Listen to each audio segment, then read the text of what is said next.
राधे राधे दोस्तों, कैसे हैं आप सब लोग। आशा करती हूँ सब लोग बहुत अच्छे हैं। तो दोस्तों, हमारी जन्माष्टमी आने ही वाला है। हमारे सबके लाला का, अपने कान्हा जी का, अपने प्यारे लालन का बर्थडे आने वाले हैं। तो इसके लिए तो बहुत लोग बहुत पहले से तैयारी कर लेते हैं, और जिन लोगों ने अभी तक तैयारी नहीं किया उनको मैं बता दूं कि आपको जन्माष्टमी के लिए तैयारी किस प्रकार से करनी चाहिए। ये देखिए दोस्तों, तैयारी की तो देखा जाए तो कोई सीमा नहीं होती है। आप अपने मन से, अपनी क्षमता के अनुसार कितनी भी तैयारी कर सकते हैं, लेकिन जो हम सभी लोग करने की थोड़ा बहुत कोशिश करते हैं, बस उसी के एक कोशिश है कि मैं आपको ये गाइड कर सकूं। तो आइए दोस्तों, वीडियो शुरू करते हैं। लल्ला के लिए, हमारा लल्ला का बर्थडे होता है उस दिन, तो उस दिन हमें कौन सी चीज़ों की ज़रूरत पड़ती है। तो उस दिन जो है हमारे लल्ला के लिए हम 3 या 4 ड्रेसेस आप रख लीजिए ख़रीद के, या घर में आप बना सकते हो, या आप अगर कहीं से किसी दोस्त के थ्रू बनाना चाहते हैं, बुटीक से बनाना चाहते हैं, या खुद बना पाते हो, या मार्केट से जाके लेके आ सकते हो। तो कोशिश कीजिए दोस्तों, 4 ड्रेस इनके लिए तैयार रखो। 4 में से एक होता है जन्माष्टमी के दिन सुबह हम इनको पहनाते हैं नहला धुला के। जैसे बाकी दिन इनकी सेवा होती है, जन्माष्टमी के सुबह भी उसी तरह से इनका सेवा होती है। नहाना धोना करके इनका कपड़े पहनाते हैं, श्रृंगार करते हैं, इनको भोग चढ़ाते हैं, और फिर इनको नया कपड़े धारण करवाया जाता है, और फिर शाम को इनको सुला दिया जाता है, और रात की 12 बजे इनकी फिर से जन्म करवा के, इनको फिर से पंचामृत स्नान करवा के विधि विधान पूर्वक इनकी पूजा होती है, और उस टाइम इनको हम फिर से एक नया ड्रेस धारण करवाते हैं। तो इस दोस्तों, जन्माष्टमी के दिन 2 ड्रेस हमारा लग गया है। अब जो तीसरी ड्रेस मैंने बताया है, ये लगता है हमारा जिस दिन हम छठी मनाते हैं। जो लोग छठी मनाते हैं वो छठी के दिन भी नया ड्रेस पहनाते हैं, और छठी के दिन हमारा एक ड्रेस लगता है। इसके बाद एक ड्रेस हमारा तुरंत जो लगता है वो है राधा अष्टमी का ड्रेस। तो दोस्तों, जो लोग जन्माष्टमी मनाते हैं, धूमधाम से अपने कान्हा जी का बर्थडे मनाते हैं, वो राधा अष्टमी भी मनाते हैं, और उस दिन भी अपने लाला का श्रृंगार करते हैं। तो आप चाहे तो उस दिन भी इनको नया ड्रेस पहना के श्रृंगार अच्छे से कर सकते हैं। तो दोस्तों, ये हो गया हमारे लल्ला का पोशाक की बात। अब आते हैं लल्ला को हम और क्या लेते हैं। तो लल्ला के लिए हम इस दिन लेते हैं इनके खिलौने। इनके लिए मोर का जोड़ा आप ले सकते हो। तो दोस्तों, आजकल मार्केट में बहुत तरह का चीज़ें अवेलेबल हो जाता है। कोशिश कीजिए, अगर आप छोटे से मार्बल का ले सकते हैं, या वुडन ले सकते हैं, या ब्रश के ले सकते हैं, तो वो, या तो फिर आप अगर बनवाना चाहते हैं तो चांदी की छोटे छोटे बना सकते हैं। तो इस तरह का लाला के लिए खिलौना बना सकते हैं, झुंझुना बना सकते हैं, और इनके लिए कुछ खिलौना के बंदोबस्त कर सकते हैं। क्योंकि जिस दिन हम लाला का बर्थडे मनाते हैं, इनका जन्म करवाते हैं, उस दिन हम इनके चारों तरफ खिलौना रख के सजाते हैं, और हमारे लल्ला बहुत खुश हो जाते हैं। तो लल्ला का खिलौना हो गया। इस दिन आप इनके लिए पोशाक के अलावा कुछ इनर्स ले सकते हैं नया, जैसे साल भर आपका चल जाए। आपका पूरा, अभी छोटे छोटे नैपीज़ आते हैं दोस्तों, जो पहनाना बहुत आसान होता है। तो आप इस तरह का नैपीस जो है 6-7 या 10-12 का एक सेट पूरा लेके रख लो, तो आपका पूरा साल भर वो चल जाता है।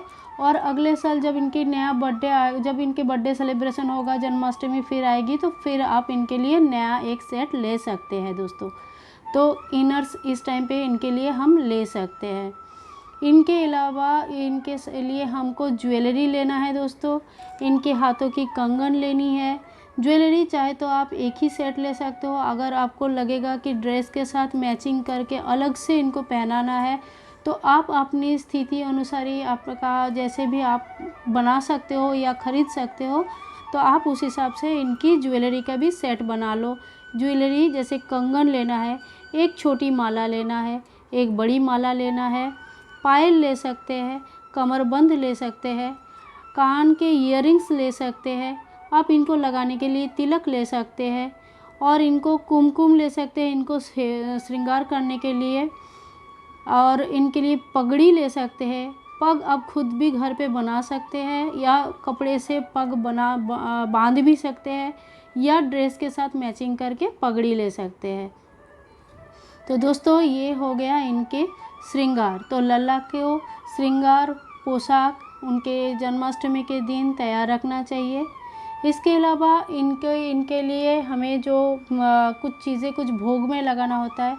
दोस्तों भोग के लिए जो है आपको कुछ चीज़ें तो उसी दिन लेना रहता है, जैसे कुछ फल वगैरह लेना है, मिठाई वगैरह लेनी है और बाकी चीज़ें लेनी है। तो इस तरह का जो चीज़ें हैं आप उसी दिन लो।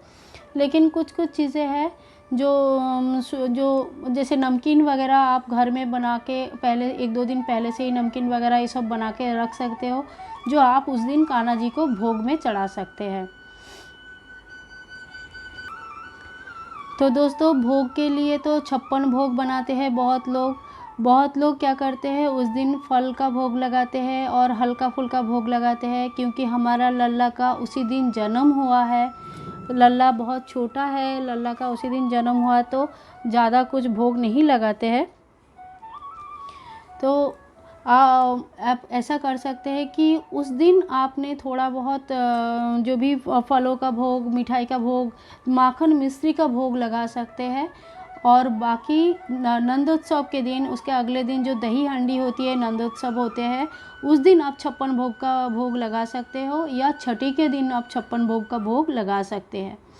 तो दोस्तों ये पूरा कोई अपने ऊपर डिपेंड करते हैं। कोई है जो जन्माष्टमी के दिन ही है सारे भोग बनाना पसंद करते हैं, भोग लगाते हैं पूरा 56 तरीके के, कोई 21 तरीके के लगाते हैं, कोई 16 तरीके के लगाते हैं और अपने अपने क्षमता अनुसार लगाते हैं। तो दोस्तों ये हो गया इनकी भोग की बारी। अब हमारा आता है जो भोग में आप एक चीज़ बिल्कुल ना भूले, वो है ककड़ी यानी खीरा आप ज़रूर रखना अपने कान्हा के पूजा में। खीरा एकदम कंपलसरी है। अपने कान्हा का जन्म जो है खीरे से होता है और खीरे के अंदर इनको सुलाया जाता है और जब 12 बजे इनका जन्म होते हैं तो हम उस खीरे से उनको निकालते हैं और उनका स्नान करवाते हैं, उनका पूजन करते हैं, उनको श्रृंगार करते हैं, पोशाक पहनाते हैं और अपने कान्हा जी को इस तरह से हम जन्माष्टमी के दिन जन्म करवाते हैं। तो दोस्तों खीरा अब जब लोगे तो आप थोड़ा सा ये ध्यान रखो कि खीरा एकदम से थोड़ा सा उसमें डंठल होना चाहिए। थोड़ा सा डंठल जो होता है उसको उस दिन काटा जाता है जब कान्हा का जन्म होता है। इसके कारण ये है कि ऐसा माना जाता है कि कान्हा का उस दिन जन्म हो रहा है दोस्तों, और वो अपनी माँ का से अलग हो रहा है, तो वो डंठल को नाल काटने के जैसे मान के हम कान्हा का जन्म करवाते हैं। दोस्तों आपके कान्हा जी अगर थोड़ा सा बड़ा है और आपको ऐसा लगता है कि खीरे से इनकी जन्म नहीं करवा सकते हैं, जैसे आपका 4 नंबर से ऊपर के कान्हा जी है जो इतने बड़े खीरा के अंदर नहीं आ सकता है, तो दोस्तों आप जो है तरबूज से इनकी जन्म करवा सकते हैं। आप एक बड़ा साइज़ का तरबूज ले लीजिए। बड़ा साइज़ का तरबूज में 7-8 नंबर के कान्हा जी तक आ जाते हैं और उनको अंदर से पूरा साफ़ कीजिए। पूरा साफ़ करने के बाद कान्हा जी को उसके अंदर अच्छे से प्यार से सुलाइए और फिर उनको फिर से उनको ढक दीजिए। उसी तरबूज को, जैसे खीरा को हम छोटा सा काट के उसके अंदर छोटे कान्हा जी को रख के खीरे के टुकड़े को से बंद कर देते हैं, सेम ऐसे ही हमें तरबूज के साथ भी कर सकते हैं। तरबूज का थोड़ा सा पार्ट आप स्क्वायर ऐसे काट लो, उसको अंदर से साफ़ करो, कान्हा जी को अंदर सुलाए और उसके ऊपर से तरबूज को बंद कर दीजिए। और जब उनका बर्थडे आए, जब उनका टाइम आएगा बर्थ का 12 बजे, तब हम तरबूज से उनको निकालेंगे, पूजा करेंगे विधि विधान के साथ और उनको कपड़े पहना के, पोशाक पहना के, श्रृंगार करके तैयार करेंगे। आपके कान्हा जी अगर और भी बड़े साइज़ का है, जैसे मेरे कान्हा जी अभी 10 नंबर के हैं, ये मेरे कान्हा जी 4 नंबर के हैं, पर मेरे पास 10 नंबर के कान्हा जी है, तो उनकी जन्म के लिए हम जो है वो तरबूज में भी नहीं फिट बैठते हैं और ना वो खीरे में बैठ सकते हैं। तो ऐसे केस में दोस्तों आपके पास 2 उपाय होता है। एक तो आप तो शालिग्राम शिला अगर आपके पास है तो आप खीरे से शालिग्राम शिला का जन्म करवा सकते हैं। कान्हा जी का जन्म अलग से करने की ज़रूरत नहीं पड़ती है। आप शालिग्राम शिला को खीरे के अंदर रख के उनकी जन्म करवाइए। और अगर आप कान्हा जी के जन्म करवाना चाहते हैं और आपके पास शालिग्राम शिला नहीं है या आप शालिग्राम शिला का जन्म नहीं करवाना चाहते हैं, तो आप बड़े कान्हा जी को फूलों से सजी हुई बिस्तर के ऊपर सुला के फूल से ढक के उनको रख दीजिए। शाम को उनको आरती करके शाम का उनका भोग चढ़ा के आरती होने के बाद उनको सारे श्रृंगार उतार के, छोटे बच्चे जन्म लेते हैं तो कोई पोशाक या श्रृंगार के साथ जन्म नहीं लेता है दोस्तों, तो उनको पूरा श्रृंगार उतार के उनका पूरा पोशाक सब साइड में रख के उनको फूलों के अंदर सुला दीजिए। फूलों के अंदर वो सोए रहेंगे और उनकी 12 बजे फूलों से जन्म होगी। तो दोस्तों इस तरह से आप अपने अलग अलग साइज़ के कान्हा जी का जन्म करवा सकते हैं। जो लोग जन्म नहीं करवाते हैं, खाली बर्थडे मनाते हैं, तो दोस्तों उनके लिए एक ही विधान है कि वो अपने 12 बजे अपने कान्हा का जन्मदिन मनाए, उनको पंचामृत स्नान करवाए, उनको नया पोशाक धारण करवाए, उनको श्रृंगार करे बड़े प्यार से और विधि विधान के साथ उनका पूजा करे। दोस्तों हमारे आपके सभी के विश्वास अलग अलग जगह पे होती है, तो दोस्तों जो लोग जन्म करवाते हैं उनके लिए छठी मनाना ज़रूरी होता है, क्योंकि हम ये मानते हैं कि कान्हा जी हमारे घर में हर साल नए रूप में आ रहे हैं, हर साल इनका जन्म हो रहा है, क्योंकि ये बाल स्वरूप है, ये बड़े नहीं है, ये बाल स्वरूप है। सालों साल ये बाल स्वरूप रूप में ही हमारे घर में विराजमान है। तो इसीलिए हम इनका जो है जन्म हम इनका हर साल करवाते हैं और इसीलिए इनकी छठी भी मनाया जाता है। और जो लोग इनकी छठी इनके जन्म नहीं करते हैं, खाली बर्थडे मनाते हैं, छठी वो मना भी सकते हैं, नहीं भी मना सकते हैं, ये उनके ऊपर डिपेंड करता है। तो दोस्तों ये हो गया हमारे कान्हा जी का जन्म के बारे में कुछ तथ्य। अब आते हैं हम इनके पालना के लिए। तो दोस्तों कान्हा जी को बहुत लोगों का ये मानना होता है कि जिस दिन कान्हा जी का जन्म हो रहा है उस दिन इनको पालना में नहीं बैठाते हैं, नंदोत्सव के दिन इनको पालना में बैठाया जाता है। लेकिन आज भी बहुत लोग ऐसे हैं जो पालना में तुरंत नंदोत्सव मनाते हैं, इनका श्रृंगार करने के बाद इनको पालना में बैठाते हैं। दोस्तों आपके पास अगर पालना है तो आप उसी दिन इनको पालना में बैठा सकते हैं। देखिए दोस्तों झूला अलग होता है, पालना अलग होता है। पालना जो होते हैं उसमें छोटे बच्चे को सुलाया जाता है, छोटे बच्चे को उसमें रखा जाता है और वो छोटे बच्चे के लिए ही तैयार किया जाता है। तो आप पालना में जन्माष्टमी के दिन जो है हम लोग झूले और पालने के अंदर फ़र्क नहीं समझ पाते हैं। झूला होते हैं, झूला छोटे बच्चों के लिए नहीं बड़े के लिए होता है थोड़ा सा, पालना होता है एकदम छोटे बच्चों के लिए।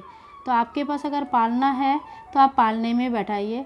लेकिन दोस्तों अगर आपके पास झूला भी है तो आप उसी दिन नंदोत्सव मना सकते हैं और उनको झूला में बैठा सकते हैं। ये आपकी श्रद्धा के ऊपर सब कुछ डिपेंड करता है। तो दोस्तों अपने कान्हा जी को नंदोत्सव के दिन अपने झूला में बैठाइए या पालने में बैठाइए। आपके पास अगर झूला पालना है तो बहुत अच्छी बात है, और अगर नहीं है तो अपने हाथों को पालना बना के उनको ऐसे खिलाइए, उनको ऐसा सुलाइए, उनको ऐसा प्यार कीजिए कि कान्हा अभी अभी जन्म लिया है, छोटा बच्चा है, हमारा लालन आज नया रूप लेके फिर से हमारे घर में आए हैं। तो उतना ही प्यार हमें देते हैं, हम इनको देते हैं। जब हमारे घर में कोई नया बच्चा आता है हम कितना प्यार देते हैं उनको, कितना खुश होते हैं। उसी तरह से हमारा लालन आया है हमारे घर पे, तो उनको प्यार से खुशी से, अगर झूला नहीं है दोस्तों दिल छोटा ना कीजिए, हाथों से झुलाइए उनको, लेकिन थोड़ा प्यार से उनको हाथों से ही झुलाइए, इसी से वो बहुत खुश हो जाएंगे। तो दोस्तों ये आज छोटी सी एक इन्फॉर्मेशन थी जन्माष्टमी के बारे में। आगे भी हम थोड़े थोड़े कुछ कुछ वीडियो लाते रहेंगे और जन्माष्टमी के इन्फॉर्मेशन थोड़ा बहुत जो भी मुझे आता है दोस्तों वो हम आपके साथ शेयर करूँगी। ऐसा है दोस्तों बहुत सारी चीज़ें मुझे कुछ चीज़ें आते हैं, कुछ चीज़ें मुझे आपसे सीखने के लिए मिलता है। तो आप भी कमेंट कीजिए, आप भी बताइए हमें, ताकि हमें भी कुछ सीखने के लिए मिले। जितना मुझे आता है मैं आपके साथ शेयर करती हूँ। ज्ञान बांटने से बढ़ता है, आप भी अपना ज्ञान बांटिए ताकि मेरा भी बढ़े। और अपने कान्हा जी का बर्थडे बहुत ही प्यार से मनाइए। मैं भी अपने कान्हा जी का बर्थडे के लिए बहुत उत्सुक हूँ। इनको कभी इनकी बर्थडे आएगा इसके लिए मैं भी बहुत ही मुझे बहुत ही एक्साइटेड हूँ कि कब मैं भी अपना कान्हा जी का बर्थडे मनाऊँ। दोस्तों शॉपिंग हॉल इसका जल्दी आने वाला है जन्माष्टमी का। मैंने कुछ चीज़ें इनके जो ड्रेसेस वगैरह है वो मैंने बुटीक से ऑर्डर किया था। कलकत्ता का एक बुटीक है, एक दीदी है जो बना देती है, तो मैंने वहाँ से ऑर्डर किया हुआ है। वो अभी तक मेरे पास पहुँची नहीं है, वो रास्ते में है, कुरियर हो चुका है। तो वो जैसे ही आएगा तो और मैंने कुछ 1-2 इनके लिए खिलौने लिए हैं, ज़्यादा नहीं ले पाए दोस्तों, लॉकडाउन चल रही है तो ऑनलाइन कुछ शॉपिंग कर रही हूँ। और इनके मैंने गहने ले चुकी हूँ, वो मैंने आपको शॉपिंग हॉल में, पहले शॉपिंग हॉल में दिखा चुकी हूँ। फिर एक बार पूरा सेट में इनके जन्माष्टमी का क्या क्या हो रहा है मैं आपसे शेयर ज़रूर करूँगी। तो बने रहिए, साथ में रहिए दोस्तों। और जन्माष्टमी का पूजन विधि भी जल्दी आने वाली है। तो दोस्तों अभी के लिए चलती हूँ मैं। राधे राधे। अगर आपका वीडियो इन्फॉर्मेटिव लगा होगा, अगर आपको वीडियो सही लगा है, अच्छा लगा है, तो कमेंट शेयर लाइक करना नहीं भूलिए। चलिए दोस्तों, बाय बाय दोस्तों, फिर मिलते हैं नेक्स्ट वीडियो में। Tata bye bye.